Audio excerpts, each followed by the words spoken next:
अधिकार हामी सबैको सरोकार ठुला साना मानिस र सृष्टि समस्तैको सरोकार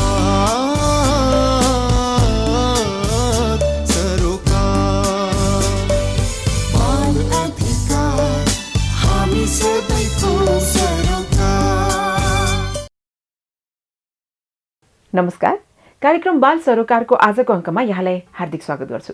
यहाँलाई याद नै होला केही समय अगाडि तपाईँको घरमा गणकहरू आएका थिए जनगणनाका लागि।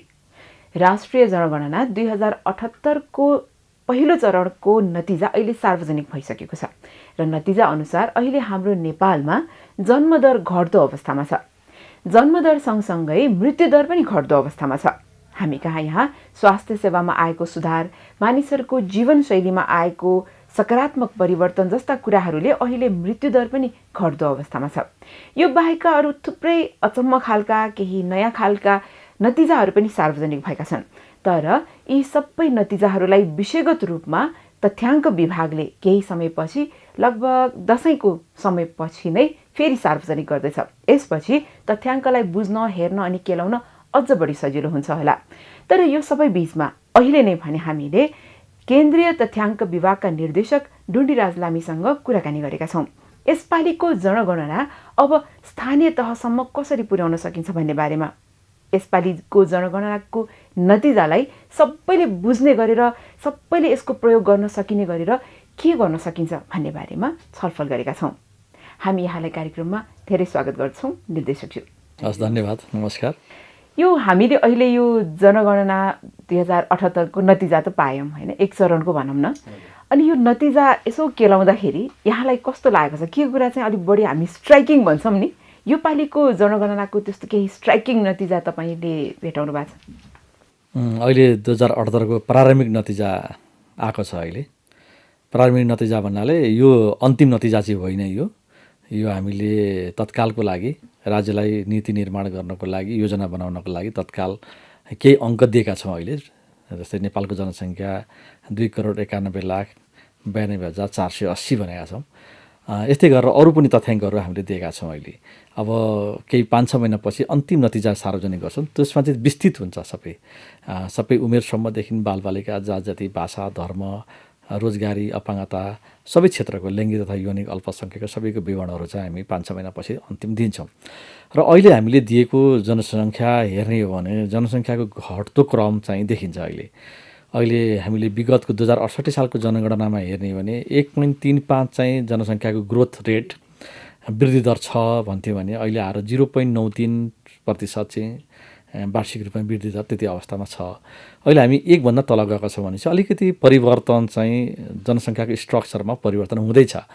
अब यो स्ट्रक्चर जब जनसङ्ख्या घट्दै गयो भन्नेको अर्थ के हुनसक्छ भने चाहिँ हामीले हाम्रो बालबालिकाहरू जन्मने दरहरूको चाहिँ क्रमिक रूपमा कम हुँदै गएको छ भन्ने देखिन्छ। एउटा परिवारले एकजना महिलाले औसतमा भर्खरै 2019को एउटा रिपोर्ट थियो, नेपाल बहुस्तर सूचकाङ्क भन्ने, त्यसले चाहिँ औसतमा 2जना बच्चाहरू एउटा महिलाले जन्माउने भन्ने देखाएको थियो। तर 10 वर्ष अगाडिको हेर्ने भने 2.5 जस्तो हाराहारीमा थियो। भनेपछि त्यो पर्सेन्टेज घट्दै जाँदैछ। र काठमाडौँ जस्तो सहर एकदमै अर्बान सिटीहरूमा चाहिँ अझ त्यो दर चाहिँ कममा 1.23 को दरमा आइपुगेको छ, 1 को हाराहारीमा आउँदैछ लगभग।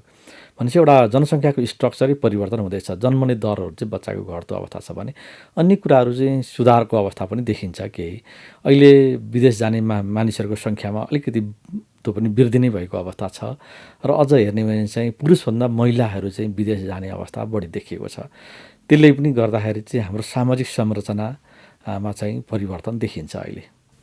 अनि एक किसिमले जन्मदर घट्दो छ, तर विभिन्न कारणहरूले गरेर अहिले हामी पहिला जस्तै अनावश्यक रूपमा अकालमा मृत्यु हुनेहरूको, जीवन गुमाउनेहरूको सङ्ख्या पनि अब घट्दै गरेको छ। रोगसँग लड्ने धेरै उपायहरू अब हामीसँग छन्। यसले गर्दा अब हामी एजिङ नेसन भनेर जुन भनिन्छ नि, त्यो एजिङ नेसन बन्दैछौँ कि क्या हो? यसको 31 वर्षमा चाहिँ यति समयभित्र हामी यसरी एजिङ नेसनको क्याटेगोरीमा जान्छौँ भन्ने हामी अहिले भन्न सक्छौँ? देखाउँछ यस्तो केही? यो देखाउँछ तथ्याङ्कले। अहिले युवा जनशक्ति बढी छ नेपालमा अहिले। हामी पपुलेसन डिभिडेन्ट भन्छौँ, लाभांश, जनसङ्ख्याको लाभांश भन्छौँ। यो जनसङ्ख्याको लाभांश अझै 20-25 वर्ष रहन्छ। अहिले हामीसँग युवा जनशक्ति बढी छ। अहिले काम गर्ने सक्रिय उमेरका जनसङ्ख्याहरू राम्रो छ हामीसँग। अब यसलाई हामीले यो युवा जनशक्तिलाई प्रयोग गर्न, यही युवा जनशक्ति भोलि एज पपुलेसन हुने हो होइन, ज्येष्ठ नागरिक हुने हुन्। त्यसले गर्दा केही समयपछि अब अहिले स्वास्थ्यमा आएको सुधार, मानिसको बाँच्न सक्ने औसत उमेर बढ्दै गएको अवस्था छ, स्वास्थ्य क्षेत्रहरू वृद्धि भएका छन्। त्यसले कारणले गर्दा स्वास्थ्यमा सुधार भएको कारणले मृत्युदरमा पनि घट्दैछ, मृत्युदरहरू पनि घट्दो अवस्थामा भएको कारणले गर्दा मानिसको पक्कै पनि यो अवस्थामा हामी पुग्छौँ। ज्येष्ठ जनसङ्ख्या चाहिँ नागरिकको सङ्ख्या दिनदिनै बढ्दैछ। विगतमा करिब 7-8% थियो भने अहिले 10भन्दा माथि गइसकेको अवस्था छ ज्येष्ठ नागरिकको जनसङ्ख्या। अब यसलाई यो राम्रो पक्ष पनि हो, नराम्रो भन्न मिल्दैन यसलाई। तर के हो त भन्दाखेरि बालबालिकाहरूले पाउनुपर्ने सेवा सुविधा, शिक्षाका कुराहरू उनीहरूले लाई सानैदेखि सुधार गर्दै जाने हो भने त्यो एज उमेरमा पुग्दाखेरि पनि त्यो ज्येष्ठ नागरिकको जुन समूह भन्छौँ त्यो समूहलाई पनि हामीले एक्टिभ गराउनुपर्छ, सक्रिय गराउनुपर्ने हुन्छ। उनीहरूले पनि आफ्नो गाउँठाउँको लागि केही काम गर्ने, उनीहरूलाई पनि रोजगारीको सिर्जनाहरू गर्ने वातावरणहरू बनाउने हो भने त्यो ज्येष्ठ समूहमा प्रवेश गरिसकेका मानिसहरूबाट पनि केही आय स्रोतका कामहरू गर्न पायो भने राज्यलाई ठुलो फाइदा हुन्छ। अब त्यो किसिमले हामीले अहिले युवाहरूलाई पनि, जुन जनसङ्ख्याको लाभांश हामी युवा जनशक्ति धेरै छौँ भने युवाहरूलाई कसरी राज्यमा टिकाउने र उनीहरूलाई कसरी रोजगारी सिर्जना गर्ने र तिनीहरूले चाहिँ रोजगारी सिर्जना गरेर चाहिँ मल्टिप्लायर हुने भयो होइन, राज्यमा उनीहरूको बसोबास हुने र उनीहरूले नै राज्यमा आफ्नो काम गर्न पायो भने राज्यको कुल गृहस्थ उत्पादनमा जिडिपीमै यसको कन्ट्रिब्युसन चाहिँ बढ्छ। र त्यो बढ्दै जाँदाखेरि चाहिँ ज्येष्ठ नागरिकहरूको पनि त्यही किसिमले भोलि उनीहरूले काम पाउने, रोजगारीमा उहाँहरूको पनि संलग्नता हुने भएको कारणले गर्दा त्यो एजिङ पपुलेसन भएर हामीले समस्या मान्नु पर्दैन। अनि फेरि एउटा हाम्रो नारा थियो नि त, मेरो गणना मेरो सहभागिता भनेर। हामी सबै नेपालीसम्म योपालि पुग्न सक्यौँ वा विभिन्न कारणहरूले हामीलाई अप्ठ्यारो योपालि पनि बढेको छ। किनभने कति ठाउँमा सीमा विवादको कुरा पनि हामीले यही बिचमा सुनिरहेका थियौँ, कति ठाउँमा प्राकृतिक विपत्तिको समस्याहरू हामीले भोगिरहेका थियौँ होइन। के त्यस्तो अप्ठ्याराहरू आए त? होइन, अप्ठ्यारो त आउँछ नै, किनभने करिब हामीले 3 करोड जनसङ्ख्या गन्ने भनेको थियो। हामी एउटा सम्झ्यौँ न अलिकति, यी काठमाडौँ भ्यालीको सहर बजारमा सम्झ्यौँ भने कस्तो छ घर बसोबास, बस्तीहरू, बाटोघाटो छैन, बस्तीहरू प्रशस्त बढेका छन् होइन। मान्छेहरू एउटा घरबाट अर्को घर पुग्नलाई नि बाटो हुँदैन, त्यस्तो अवस्था पनि छ हाम्रो एकदम घना बस्ती भएको ठाउँमा। त 3 करोड मान्छे गन्नु भनेको त चान्चुने कुरा होइन। त्यसमा केही मान्छेहरू छुट्छन् पनि, केही मान्छे दोहोरिन पनि सक्छन्। हाम्रो फेरि नेपाल जस्तो परिवेशमा चाहिँ एकदमै बसाइसराई एकदमै हुने, आज यहाँ बसेको मान्छे अर्को दिन डेरा सरेर अर्को ठाउँमा गइसक्छ एकैछिनमा। त्यसले गर्दा केही त्रुटिहरू हुन्छन्, त्यस्तोमा भए पनि होला। तथापि त्यसलाई पनि हामीले कसरी मापन गर्ने, त्यस्ता त्रुटिहरू मापन गर्ने विधिहरू अन्तर्राष्ट्रिय स्तरमा छन् र जनसङ्ख्याको सिद्धान्त अनुसार त्यो पनि छ। हामीले PIS भन्छौँ, पोस्ट इन्युमेरेसन सर्वेहरू पनि गर्दैछौँ र स्वायत्त निकायले गरिरहेको छ। त्यसले पनि के देखाउला, कति त्रुटिहरू छ भन्ने कुराहरू पछि देखाउला। तथापि हामीले यसपटकको जनगणनामा मेरो गणना मेरो सहभागिता भन्यौँ र सबैजनाले सहभागी हुनुपर्छ, सबैजनाहरू यसमा स्वतस्फूर्त रूपमा सहभागी हुनुपर्छ। केन्द्र तथ्याङ्क विभाग राज्यको मात्रै काम होइन यो। यसमा चाहिँ आफ्नो गणना हामीले गराउन सक्यौँ भने राज्यले बनाउने नीति योजनाहरू, कार्यक्रमहरू, बजेटका कुराहरू, सबै कुराहरू लागू गर्न सजिलो हुन्छ। तथ्याङ्क विभागले निकाल्ने अर्थात् राज्यले निकाल्ने जनगणनाको तथ्याङ्क भनेको सबैभन्दा ठुलो तथ्याङ्क पनि हो। यो तल्लो स्तरसम्म निकालिन्छ। त्यसले गर्दा तल्लो स्तरसम्म, स्थानीय तहसम्म, वडासम्म आफ्ना योजनाहरू बनाउँदा, आफ्नो नागरिकको लागि, समुदायको लागि योजना बनाउँदा यही तथ्याङ्कमा भर पर्नुपर्ने हुन्छ। त्यसले गर्दा यो तथ्याङ्कमा सबैको सहभागिता भयो भने मात्रै आफ्नो ठाउँको विकास हुन्छ र आफ्नो सन्ततिको पनि विकास हुन्छ। आफ्नो लागि मात्रै नभएर हाम्रो पुस्ताले पनि यो भोग्नुपर्ने हुन्छ। तथ्याङ्क गलत भयो भने हाम्रो पुस्ताले पनि त्यही किसिमको योजनाहरू गलत हुन्छन्, योजनाहरू गलत बन्छन्, बाटोघाटोहरू बन्दैन, खानेपानी पाउनुपर्ने सङ्ख्याले पाउँदैन, बिजुली बत्ती बाल्नुपर्ने मानिसले बत्ती बाल्न पाइरहेको हुँदैन होइन। चर्पीको सुविधाहरू, बसाइ, स्वास्थ्य, स्वच्छ वातावरणमा खानेपानीका कुराहरू होस्, चर्पीको प्रयोग होस्, यी विभिन्न कुराहरूलाई चाहिँ प्राप्त गर्नको लागि जनगणनाको तथ्याङ्क नै भर पर्नुपर्ने हुन्छ। अब अलिकति पहिलाभन्दा फरक किसिमबाट पनि भएको जस्तो मलाई लाग्यो, किनभने पहिला त्यो कागजमा पेनले टिकटिक गर्दै बस्नु पर्थ्यो नि। योपालि काठमाडौँमा कम्तीमा ट्याब लिएर आए होइन। ट्याबको जुन एक किसिमको भनौँ न प्रविधिको प्रयोग भयो, त्यसले सजिलो पनि भयो होला, केही प्राविधिक अप्ठ्याराहरू पनि आयो होला, त्रुटिहरू त्यहाँ पनि भयो होला। ती सबै त्रुटिहरूको त अब सायद लेखाजोखा कहीँ न कहीँ कसरी न कसरी हुन्छ, एउटा मार्जिन पनि हुन्छ होला सायद, कतिसम्मको सही र कतिसम्म छुट दिने भनेर। बालबालिकाको अवस्था चाहिँ के देख्नु भएको छ? त्यो अघि भने जस्तै जुन एकदम स्ट्राइकिङ खालको कुरा भन्यौँ नि, बालबालिकाको हकमा त्यस्ता केही कुराहरू यहाँले देख्नुभयो, केही पत्ता? बालबालिका हकमा हाम्रो देशमा तथ्याङ्कमा छुट्ने भन्ने त्यति साह्रो हुँदैन। अमेरिका जस्तो देशमा ठुल्ठुलो विकसित देशहरूमा चाहिँ बालबालिकाहरू धेरै छुट्छन्। त्यहाँ चाहिँ किन हो जनगणना जस्तो विषयमा टिपाउनु पर्दैन कि, अथवा भर्खर जन्मेको बच्चाको पनि टिपाउनु पर्छ र भन्ने पनि हुनसक्छ। तर नेपालमा त्यस्तो छैन। नेपालमा चाहिँ बालबालिकाको विवरणहरू हामी छुट्दैन भन्ने हाम्रो मान्यता हो। अहिलेसम्मको ट्रेन्ड हेर्दाखेरि विवरणमा त छुट्दैन। अब त्यसको सही प्रयोग अब जनगणनामा आएको तथ्याङ्कहरू चाहिँ तल्लो तहसम्म हुन्छ।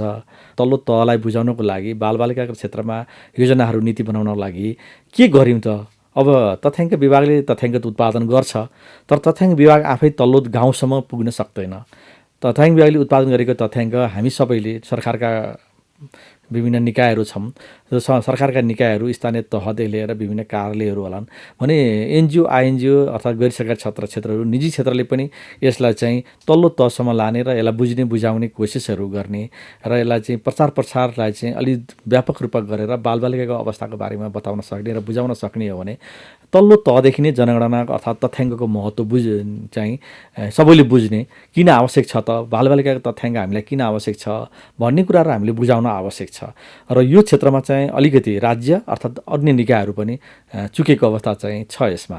त्यसले गर्दा जनगणनाको तथ्याङ्क होस् या अरू कुनै पनि बालबालिकाको तथ्याङ्कहरू सार्वजनिक भइरहँदाखेरि त्यसलाई चाहिँ तल्लो तहसम्म युजर फ्रेन्डली भनौँ अर्थात् प्रयोगकर्ता मैत्री किसिमले बुझ्ने किसिमले हामीले तथ्याङ्क पुर्याउने र त्यसअनुसार चाहिँ स्थानीय तहहरूले अथवा कुनै पनि योजना बनाउने संस्थाहरूले निकायहरूले चाहिँ योजना बनाउँदाखेरि तथ्याङ्कमा आधारित भएर बनाइदियो भने त्यसले चाहिँ तथ्याङ्कको अझ महत्त्व बढ्ने र बालबालिकाको क्षेत्रमा पनि यसले विकास गर्नको लागि सहजता हुन्छ। यसले चाहिँ यहाँले हाम्रो सम्पूर्ण जनसङ्ख्याको कुरा गर्दाखेरि जन्मदर पनि घट्दो, मृत्युदर पनि घट्दो भन्ने जुन एउटा कुरा गर्नुभयो नि होइन, यसरी नै बालबालिकाकै कुरा गर्दाखेरि अहिले बालबालिकामा पहिलेभन्दा अहिले यस्तो केही कुराहरू चाहिँ देखिएको छ है, यो चाहिँ एकदम पहिलेभन्दा राम्रो भएको वा पहिलेभन्दा नराम्रो भएको यस्तो केही विषयहरू देखियो? अहिले त भन्ने बेला भइसकेको छैन। अहिले जनगणनाको तथ्याङ्कहरू बाहिर आएको छैन, किन प्रारम्भिकमा जनसङ्ख्या महिला पुरुषको सङ्ख्या मात्रै आएको छ। त्यसले गर्दा अब हामी केही समय कुर्नुपर्छ त्यसको लागि बालबालिकाको हिसाबले। अहिले सिनारी चाहिँ त्यही हो, जन्म दर अब क्वालिटी अफ लाइफ चाहिँ अलिकति राम्रो भएकै छ, किन मृत्युदर घटेको छ, जन्म दर पनि घट्यो। त्यो जन्म दर चाहिँ एकदमै द्रुत गतिमा घटेर मृत्युदर पनि द्रुत गतिमा घट्यो भने चाहिँ त्यो लक्षण राम्रो होइन।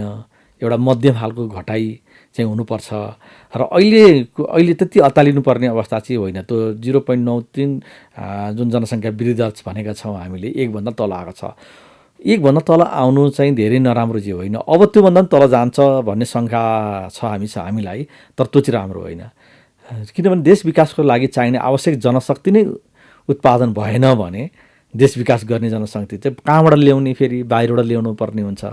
त्यसले गर्दा त्यो पनि राम्रो होइन। त्यसले गर्दा हामीले जनसङ्ख्याको व्यवस्थापनलाई जोड दिनुपर्छ, गुणस्तरीय जनसङ्ख्या हुनुपर्छ र त्यसले पाउनुपर्ने सेवा सुविधाहरू, शिक्षा, रोजगारीका कुराहरू सुनिश्चित हुनुपर्छ भन्ने नै हो। त्यसले गर्दा अब आउने जनगणनाको तथ्याङ्कले एउटा निकै ठुलो तथ्याङ्क उत्पादन हुन्छ र यसले देखाउँछ पनि सिनारो। अहिले देखाइ पनि सकेको छ कि जनगणनाको तथ्याङ्कमा स्ट्रक्चरली चेन्ज हुँदैछ है।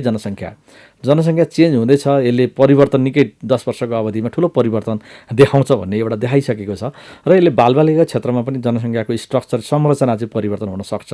कुन एज ग्रुपमा चाहिँ बढी जनसङ्ख्या छ भन्ने कुरो हेर्ने र तिनीहरूको योजनाहरू बनाउन चाहिँ सजिलो हुन्छ अबको जनसङ्ख्याबाट चाहिँ। हजुर, जस्तै यो अब दसैँ पछि यही वर्षमा नै विभिन्न शीर्षकहरूमा उपशीर्षक भनौँ न होइन, शीर्षक उपशीर्षकहरूमा चाहिँ अब फेरि तथ्याङ्कलाई अझ बढी केलाएर यहाँहरूले सार्वजनिक गर्दै हुनुहुन्छ भनेर भन्नुभयो। त्यसले पनि सायद यी समस्याहरूको केही हदसम्म सम्बोधन त हुन्छ, समाधान पनि हुन्छ होला।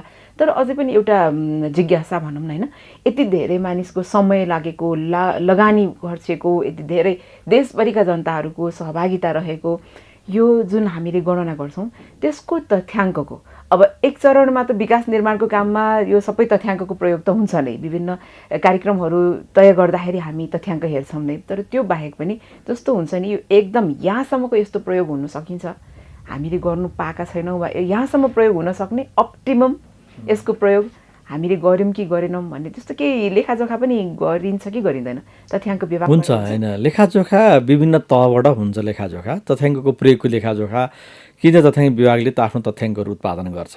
तथ्याङ्क विभागले उत्पादन गरिसकेका तथ्याङ्कहरू विभिन्न निकायले त विश्लेषण गर्ने काम हुन्छ। जस्तै योजना आयोगले बालबालिका क्षेत्रमा आवधिक योजनाहरू बनाउँदा, पञ्चवर्षीय योजनाहरू बनाउँदा अहिले 15 वर्ष योजनामा पनि बालबालिका क्षेत्रहरूमा धेरै कुराहरू स्पष्ट रूपमा आएको छ, नीतिहरू बनाएको छ। त्यसले गर्दा यो तथ्याङ्कहरूको लेखाजोखाबाटै नै राज्य चलेको छ अहिलेसम्म पनि। त्यसले गर्दा विभिन्न संस्थाहरूले, सरकारी तथा गैर सरकारी निकायहरूले पनि योजनाहरू बनाउँदा जनगणनाको तथ्याङ्क नै प्रयोग गर्नुपर्ने बाध्यता पनि छ र गर्नु पनि पर्छ र त आधिकारिक तथ्याङ्क भएको कारणले पनि यो लेखाजोखा त हुन्छ र प्रयोग पनि भइरहेको अवस्था छ। तर अप्टिमम हिसाबले हेर्ने हो भने कुनै पनि तथ्याङ्कहरू सरकारले उत्पादन गरेका तथ्याङ्क हुन्, कसैले उत्पादन गरेका तथ्याङ्क हुन्, ती अप्टिमम रूपमा प्रयोग भएको अवस्था चाहिँ हामी पाउँदैनौँ। र किन पाउँदैनौँ भन्दाखेरि एउटा चाहिँ नबुझेको कारणले पनि हुन्छ। हामीले उत्पादन गर्ने तथ्याङ्कहरू युजर फ्रेन्डली अर्थात् प्रयोगकर्ता मैत्री पनि नहुन सक्छ, त्यो कुराहरू एउटा। र उनीहरूले प्रयोग गर्न नजानेर पनि यसलाई इन्टरप्रिटेसन गर्ने, व्याख्या गर्न नजानेर पनि प्रयोग नभएको हुनसक्छ, त्यो कुरा चाहिँ छ। अलिकति हामीले हाम्रा प्रयोगकर्ताहरूलाई हाम्रा तल्लो तहका गाउँ स्तरमा काम गर्ने संस्थाहरूमा होस् या सरकारी निकायमा काम गर्ने कर्मचारी होस् अथवा योजना बनाउने कर्मचारी हुन्, उनीहरूलाई चाहिँ हामीले कसरी प्रयोग गर्नुपर्छ भन्ने कुराहरूको बारेमा चाहिँ एउटा साक्षरताको चाहिँ तालिम दिनुपर्ने। अर्थात् उनीहरूलाई विभिन्न माध्यमबाट, अहिले त डिजिटल युग भन्छौँ हामी, अब डिजिटल माध्यमबाट पनि दिन सकिन्छ, हामीले फेस टु फेस दिएर दिनुपर्छ भन्ने पनि छैन अहिले। र विभिन्न माध्यमबाट युजर फ्रेन्डली अर्थात् इन्फोग्राफिक रूपमा हामीले बालबालिका होस् या जुनसुकै तथ्याङ्क उत्पादन गर्ने एउटा इन्फोग्राफिक्स, एउटा सजिलै बुझ्न सक्ने, एउटा अङ्क हेर्ने बित्तिकै सजिलै बुझ्न सक्ने किसिमले हामीले बाहिर ल्याउन सक्यौँ भने, तथ्याङ्कहरू ल्याएर त्यसलाई प्रयोग मैत्री बनाउन सक्यौँ भने यसको प्रयोग बढ्दै पनि जान्छ। प्रयोग भइरहेको र चित्त बुझाएर बसेको अवस्था पनि हुनसक्छ र त्यो प्रयोग नभएको पनि हुनसक्छ। हाम्रो दुई किसिमले बुझ्नुपर्ने हुन्छ।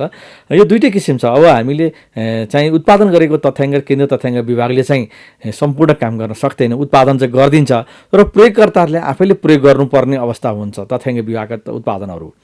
अब हामीले यो पटकदेखि चाहिँ हाम्रा उत्पादन गरेका तथ्याङ्कहरू हामी आफैले पनि अलिकति मार्केटिङ गर्ने भनौँ न, यसलाई अलिकति तल्लो तहसम्म पुर्याउने योजनाहरू बनाइरहेका छौँ। अहिले हामीले स्ट्याटिकल रिपोर्टहरूमा तथ्याङ्क प्रतिवेदनहरू तयार गर्छौँ। त्यो तथ्याङ्क प्रतिवेदन तयारी गरिसकेपछि हामीले एउटा विषयगत प्रतिवेदनहरू पनि निकाल्छौँ। फेरि यसपटक पहिलोपल्ट हुनेछ यो भनेको चाहिँ बालबालिकाको लागि मात्रै एउटा अलग्गै तथ्याङ्क प्रतिवेदन तयार हुन्छ। त्यो प्रतिवेदनले बालबालिकाको आर्थिक, सामाजिक तथा अन्य व्यवस्थाहरू कुराहरू पनि उल्लेख हुन्छन् र बालबालिकाको कुन उमेरसम्ममा के समस्या छ र बालबालिकाको आर्थिक अवस्था कस्तो छ, सामाजिक अवस्था कस्तो छ, अपाङ्गता क्षेत्र होस्, यस्तो अवस्थामा बालबालिकाको के छ भन्ने कुराहरू पनि त्यसले देखाउँछ। यो किसिमका तथ्याङ्कहरू हामीले अब सार्वजनिक गर्दाखेरि त्यो पक्कै पनि प्रयोग चाहिँ अलिक बढ्छ भन्ने हाम्रो बुझाइ छ यसपटक। म ठ्याक्कै यही कुरा जोड्न खोजिरहेको, जस्तै तथ्याङ्क विभागले आफ्नो एउटा काम त गरिसक्यो, तथ्याङ्क निकाल्ने तथ्याङ्कको लागि भनेर देशभरि पुग्यो होइन, तथ्याङ्क ल्यायो पनि, एक चरणको सार्वजनिक पनि भयो। अब विषयगत रूपमा फेरि त्यसलाई अब छुट्याउँदै तपाईँहरूले फेरि ल्याउँदै हुनुहुन्छ। अनि फेरि स्थानीय तहसम्म, तल्लो तहसम्म पनि यो तथ्याङ्क जानुपर्छ, त्यसलाई कसरी अलिकति सरलीकृत गर्न सकिन्छ भन्नेतर्फ लागिरहेका छौँ पनि भन्नुभयो। यो सबै काम तथ्याङ्क विभाग एक्लैले हिँड्न सक्छ, गर्न सक्छ, तय गर्न सक्छ यो बाटो, वा अब चाहिँ जस्तै हाम्रै कुरा गरौँ, बालबालिकाको क्षेत्रमा हामी संलग्न छौँ, हाम्रो जस्तो संस्थाहरू जसले यो बालबालिकाको बारेमा तथ्याङ्क जुन तपाईँहरूले निकाल्नुहुन्छ त्यसलाई कसरी सबैले बुझ्ने वा पढ्न सकिने अङ्कका रूपमा तथ्याङ्क आउँछ, त्यो भन्ने बारेमा जस्तो संस्थागत रूपमा पनि अब सहकार्यहरूको आवश्यकता रहन्छ कि त्यसतर्फ पनि अबका दिनहरूमा सोच्न सकिन्छ कि सोच्नुपर्ने? हजुर, हामीले पक्कै ठिक भन्नुभयो। हामी त राज्यको संयन्त्रले मात्रै पनि सबै क्षेत्रमा हामी पुग्न सक्दैनौँ। राज्यका फेरि विभिन्न चरणमा विभिन्न किसिमका कामहरू पनि आइपर्छन् र एउटै कुरामा फोकस पनि हुन सक्दैन। राज्यले उत्पादन गरिसकेपछि त्यसको प्रयोग चाहिँ प्रयोगकर्ताले आफै खोज्नुपर्छ भन्ने पनि हुन्छ अलिकति हाम्रो सिद्धान्त त। तर होइन, अब राज्यले पनि त्यो चाहिँ लिनुपर्छ भन्ने हिसाबले केही हामी तयारी गर्दछौँ। डिजिटल युग भएकोले अलिक सजिलो पनि छ काम गर्नलाई। त्यसले गर्दा हामीले मोबाइल एप बनाउने, वेब बेसबाट पनि बनाउने, त्यसलाई प्रचारको इन्फोग्राफिक्स हिसाबले पनि अगाडि बढाउने। तथापि हामी एक्लैले यो गर्नुभन्दा पनि सहकार्यमै गर्ने बालबालिका क्षेत्रमा काम गर्ने संस्थाहरू, सरकारी निकाय, गैर सरकारी निकायहरू अर्थात् विश्वविद्यालयमा रहेका बालबालिका क्षेत्रमा काम गर्ने विज्ञहरूको पनि सुझाव लिने र त्यहीले प्रतिवेदनहरू तयार गर्ने, बालबालिका क्षेत्रमा तथ्याङ्कले के देखायो त भनेर विश्लेषण गर्ने र विश्लेषण गरेर एउटा प्रतिवेदन सार्वजनिक गर्ने एउटा काम हुन्छ। प्रतिवेदन सार्वजनिक गरेर मात्रै हाम्रो पुरा हुँदैन। अब हामीले गर्नुपर्ने भनेको चाहिँ प्रचार प्रसार नै हो। हाम्रा अङ्कले के भने त हैन, अब त्यो अङ्कको आधारमा बालबालिकाको लागि के गर्नुपर्छ त भनेर प्रचार प्रसार गर्ने, शिक्षित गराउने काम चाहिँ एटलिस्ट साक्षरताका प्रोग्रामहरू चलाउनुपर्छ। जनगणनाबाट उत्पादन भएका तथ्याङ्कबाट के बुझिन्छ त? मान्छेले तथ्याङ्क बुझेकै हुँदैन कि त्यसले के दियो, अङ्क त आयो, त्यो अङ्कले के दिन्छ भन्ने कुराहरू बुझेको हुँदैन। त्यसले गर्दा हामीले चाहिँ त्यो बुझाउनको लागि सरकारी तथा गैर सरकारी निकायहरूसँग पनि सहकार्य गर्ने र डिसिमिनेसन गर्न, तल्लो तहसम्म डिसिमिनेसन गर्ने र कम्तीमा पनि स्थानीय तहलाई बालबालिका तथ्याङ्क प्रयोग गर्नको लागि, उनीहरूलाई उत्प्रेरित गर्नको लागि पनि हामी सबैसँग हातेमालो गरेर जानुपर्छ। र त्यो अनुसारले हामीले नीति पनि बनाएका छौँ कि यसपटकको हाम्रो नीति चाहिँ सहकार्यबाट जाने र सहकार्य नै सहयोगबाटै जानुपर्छ भन्ने नीति छ। सायद हामी त्यो सहकार्य गर्छौँ होला सबै क्षेत्रहरूसँग। अब त यो स्थानीय तहको निर्वाचन पनि अब केही दिनभित्र नै सम्पन्न नै हुन्छ हैन। त्यहाँ जो आउनुहुन्छ कति नयाँ कति पुरानाहरू, अब हामी जस्ता संस्थासँगको सहकार्य स्थानीय तहसम्म पुग्ने, तल्लो तहसम्म पुग्ने, यो सबै कुराहरू छ। अब यो पहिला जसरी तथ्याङ्क निकाल्ने, तथ्याङ्कसँग सम्बन्धित कामहरू यहाँले गर्दै आउनुभएको थियो भने अब ती अङ्कहरूलाई बुझाउनको लागि तपाईँहरू आफै अब स्थानीय तहहरूसँग सहकार्य गर्ने वा अब स्थानीय सङ्घ संस्थाहरूसँग सहकार्य गर्नुपर्ने आवश्यकता त यहाँले ठम्याउनु भयो। त्यसो भयो कि यसको लागि अहिले तथ्याङ्क विभागसँग दक्ष जनशक्ति छ त, कि अहिले यो योजना बनायौँ, अब यो योजना कार्यान्वयनलाई अब फेरि अझै समय लाग्ने यस्तो हुन्छ कि के छ? अहिले नीति त बन्यो। हजुर, नीति बन्यो। हामीले चाहिँ सहकार्य गर्नुपर्छ, जानुपर्छ, सँगै जानुपर्छ भनेर हामीले तथ्याङ्क सङ्कलन गर्ने क्रममा पनि हामीले प्रचार प्रसारमा सहकार्य गऱ्यौँ। हामीले विभिन्न संस्थाहरूले, सरकारी गैर सरकारी निकायहरूले पनि आफ्नो किसिमले हामीसँग सहकार्य गरेर प्रचार प्रसारहरू आफ्नै लगानीमा पनि गर्नुभयो।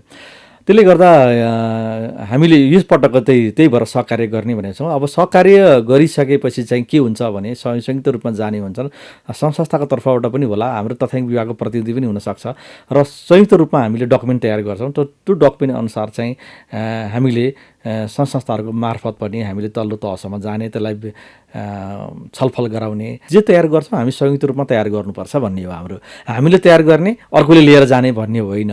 हामीले तयार गर्दैको सिलसिलामा, हामीले उत्पादन गर्ने सिलसिलामै संयुक्त रूपमा तयार गर्ने। किनभने हामीलाई त सबै कुरो थाहा नहुन सक्छ। हाम्रो तल्लो लेभलको डिमान्ड के छ त, माग के छ, कस्तो किसिमको तथ्याङ्क उनीहरूले मन पराउँछन् भन्ने कुरो त हामीलाई थाहा हुँदैन। त्यो चाहिँ बालबालिका क्षेत्रमा काम गर्ने निकायहरू, संस्थाहरूलाई थाहा हुन्छ यो विषय। यो किसिमले हामीले नयाँ किसिमको प्रयोग गर्ने, नयाँ किसिमको प्रविधिहरू प्रयोग गर्ने, सिपहरू प्रयोग गर्ने र त्यसलाई चाहिँ तथ्याङ्क विभागको एउटा सम्पत्तिको रूपमा बनाउने र सँगै लिएर जानुपर्छ भन्ने नै हो। निर्देशकजी, यति धेरै जानकारी उपलब्ध गराइदिनु भयो, यति धेरै समय हामीलाई दिनुभयो, यहाँलाई धेरै धेरै धन्यवाद छ। हस्, यहाँलाई धन्यवाद दिन चाहन्छु। बालबालिकालाई पनि मानसिक स्वास्थ्यसँग सम्बन्धित समस्याहरू हुन सक्छन्। अरू रोगहरू जस्तै मानसिक स्वास्थ्य समस्याको पनि सजिलो उपचार हुन सक्छ यदि समयमै उपचार गरिएन भने यसले बालबालिका तथा किशोर किशोरीको शारीरिक मानसिक मात्र नभई सामाजिक व्यवहारमा समेत असर पुर्याउँछ।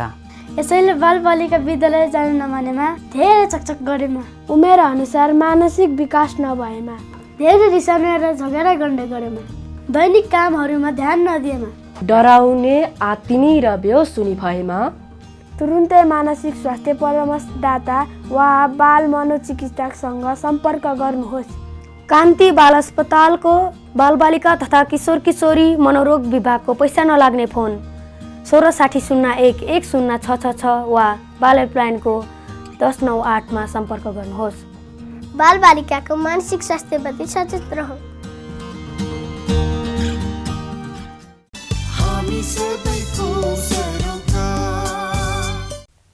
तपाईँ अहिले कार्यक्रम बाल सरोकार हेरिरहनु भएको छ अनि तपाईँसँगै छु म प्रमिला मानन्धर। केही बेर अगाडि हामीले केन्द्रीय तथ्याङ्क विभागका निर्देशक ढुण्डीराज लामिछानेसँग यसपालिको यो राष्ट्रिय जनगणना जुन भयो 2078 सालको, यसको नतिजालाई अब सबैले प्रयोग गर्न सकिने र यसको प्रयोगलाई अझ व्यापक बनाउन सकिने गरी आउने दिनहरूमा के कस्ता कामहरू हुन लागेका छन्, के कस्ता कामहरूको आवश्यकता छ भन्ने बारेमा छलफल गरेका थियौँ। अब कार्यक्रममा हामी अगाडि बढ्दैछौँ। यो साता सामाजिक न्याय अनि बाल अधिकार स्थापनाको क्षेत्रमा भएका कार्यक्रमबारेको जानकारीतर्फ स्तम्भ बाल अधिकार गतिविधिमा।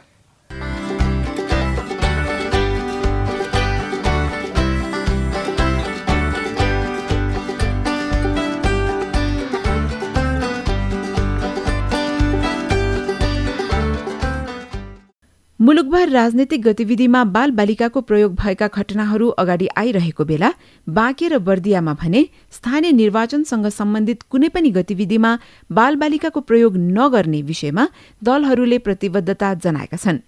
बर्दिया र बाँकेमा छुट्टा छुट्टै भएका कार्यक्रममा राजनैतिक दलका प्रतिनिधिहरूले चुनावलाई लक्षित गरी गरिने कुनै पनि कार्यक्रममा बाल बालिकाको प्रयोग नगर्ने प्रतिबद्धता जनाएका हुन्। बाल बालिका शान्ति क्षेत्र अभियान सिजप, सिभिन नेपाल, इन्सेक र स्याक नेपालको आयोजनामा भएको कार्यक्रममा बाल अधिकार, निर्वाचन आचार संहिता, बाल बालिका सम्बन्धी ऐन 2075 को पूर्ण पालनाको माग समेत सहभागीहरूले गरेका थिए।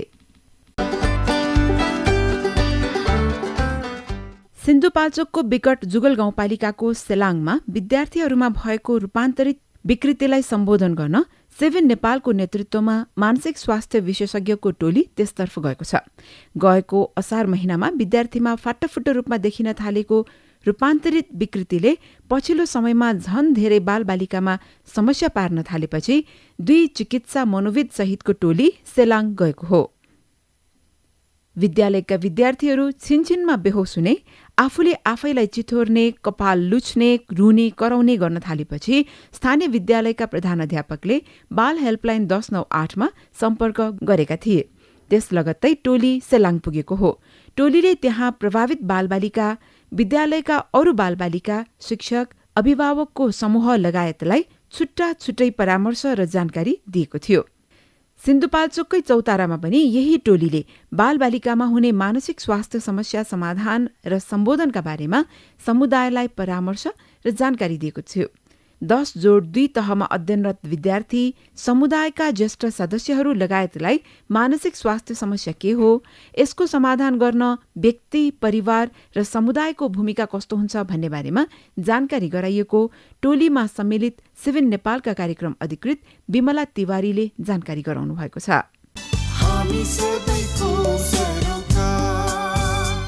यो सँगै आजलाई हामी कार्यक्रम बाल सरोकारको आजको अङ्कको अन्त्यमा आएका छौँ। यतिजेल हामी सँगै रहिदिनु भएकोमा धेरै धेरै धन्यवाद। अनि हाम्रो यो आजको कार्यक्रम, आजकारीका सबै कार्यक्रमहरू यहाँले हाम्रो युट्युब च्यानल 7 बाल सरोकारमा हेर्न सक्नुहुन्छ। हाम्रो च्यानल 7 बाल सरोकार यदि तपाईँले सब्सक्राइब गर्नुभएको छैन भने कृपया सब्सक्राइब गर्नुहोला र नोटिफिकेसनको लागि बेल आइकन पनि प्रेस गर्न नभुल्नुहोला। अनि कार्यक्रमहरू मन परेमा कृपया लाइक, शेयर अनि कमेन्ट गर्न सक्नुहुन्छ। यहाँका विचारहरूले हामीलाई कार्यक्रमलाई अझ बढी प्रभावकारी बनाउन धेरै सहयोग पुर्याउँछ। अर्को साता हामी अरू नै विषयवस्तुसहित कार्यक्रममा फेरि फर्कनेछौँ। त्यतिन्जेलसम्मका लागि साथीहरू गणेश सिंह ठकुरी र रमिता छुजुसँगै म प्रमिला मानन्तर पनि बिदा हुन्छु। नमस्कार।